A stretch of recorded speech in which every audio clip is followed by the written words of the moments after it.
সবচাইতে কোন জিনিসটা আমি স্বপ্ন দেখতাম বাংলাদেশকে নিয়ে?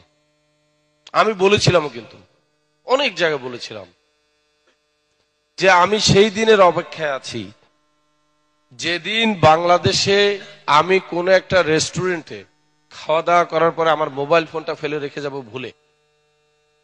দুদিন পরে আমাকে রেস্টুরেন্টের মালিক খোঁজ করে বলবে, বা আমি দেখা হলে বলবে যে আপনি বোধহয় একটা মোবাইল ফোন রেখে গেছেন ওই অমুক দিন, এক কাস্টমার পেয়েছে, এটা আমার কাছে জমা রেখে চলে গেছে।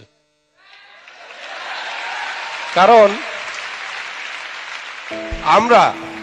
আমরা যেন ওইভাবে একটা জাতি হতে পারি যেখানে যেন পৃথিবীর অন্যান্য জাতির লোকেরা ঈর্ষান্বিত হয়, হিংসা পরায়ণ হয়, যে এই জাতিটা এরকম পরিবর্তন হয়ে গেল, চিন্তাই করা যায় না।